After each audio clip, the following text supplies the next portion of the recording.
Greetings, welcome. It's Catherine from Moonstarlodge with your Indigenous perspective on all things cartomancy, and we are looking at the astrological forecast for August 2023 for the zodiac sign of Aquarius.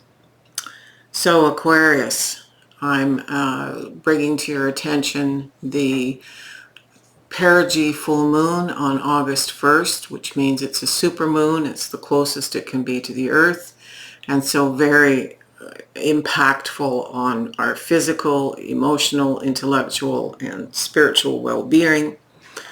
And then in the middle of the month, on the 16th, we have a micro new moon, which means that moon, an apogee moon, is the farthest it can be from the planet, and so it's a time for shamanic journey if you do that, and ceremony for sure. And finally, on the 30th of August, we have another full moon perigee, so another super moon, and it's going to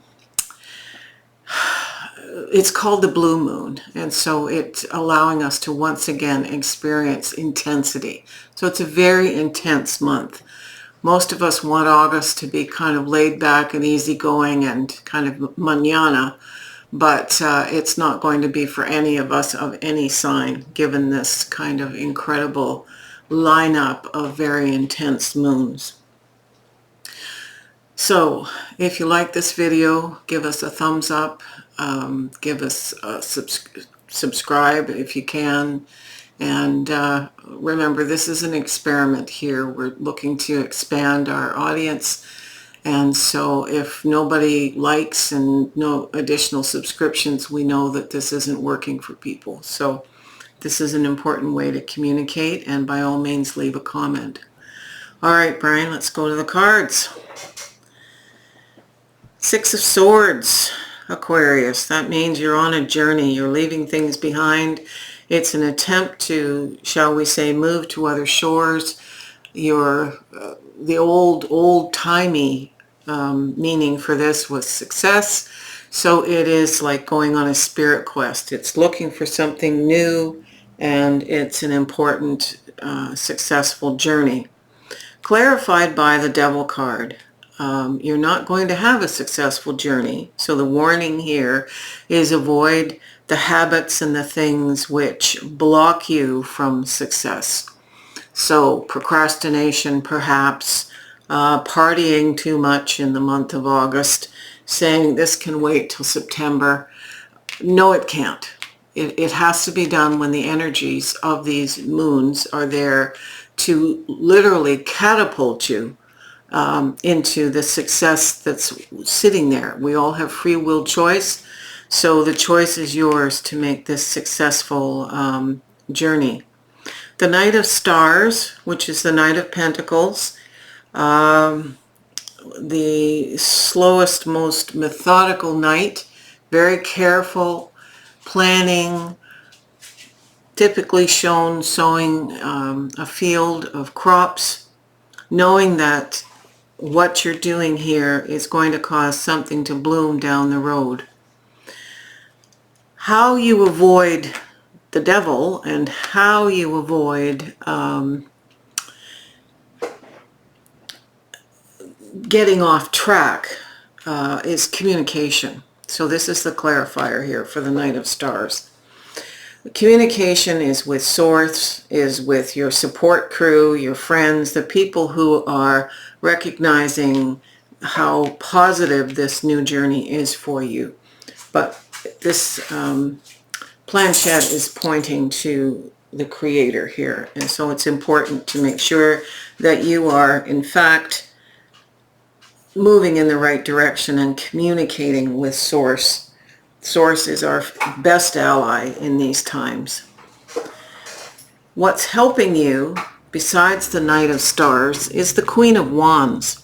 The Queen of Wands is one of those magnetic personalities that fills the room with their energy before they've even turned the corner to come in the door. This is a wonderful energy of inspiration, passion. It's a fire element.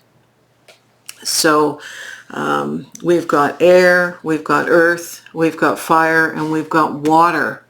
It's a very balanced reading. So this is the fire and energy that's going to help your new enterprise move into it. Move into a positive direction and fire you up and get you feeling. This is sometimes very artistic, but it's spiritually driven, and it's quite often karmic in nature. You're fulfilling destiny here with the Queen. The Queen is there to support you. It's clarified by the Two of Cups, which is partnership. It can be the partnership of friends. It's usually considered the partnership of lovers or significant others. And so know that if you aren't in relationship, this kind of scenario is the energy, because she's so attractive, to attract new relationships. And that's a good thing. And finally, the Five of Moons is a card of grief and sorrow and loss. Whatever you're leaving behind, at the end of the month, when we have that second full moon, you may need to stop and have a little bit of a period of, shall we say, grieving what got left behind here, looking back and reflecting on your month. Don't let that stop your progress. What's clarifying this is the long night moon, darkness. This typically refers to winter solstice. So,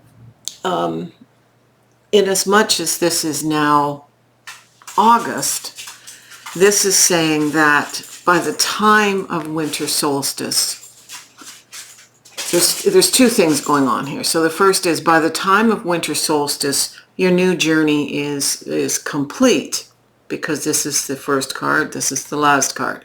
But with respect to this grieving or this sense of loss, winter solstice is about looking inward deeply at shadow. We have that womb-like darkness. It's important to reflect on what you've let go within yourself, particularly when it comes to perhaps addictions, habits, behaviors which don't serve the self, but are easy to fall into because it's escapism. Let your grief be analyzed. Everything that you're doing will come together by winter solstice. That's our new year. That's carrying what you're doing forward into the new year. All right, Aquarius, I hope that speaks to you in a good and sacred way. You can flip the camera. You have already. All right. So remember, if you like this video, give us a thumbs up and subscribe so we know that people are liking the astrological videos. We're going to try one more time in September and see how this works. And send me a coffee if if you have the means, and all that information is below. All right. Blessings.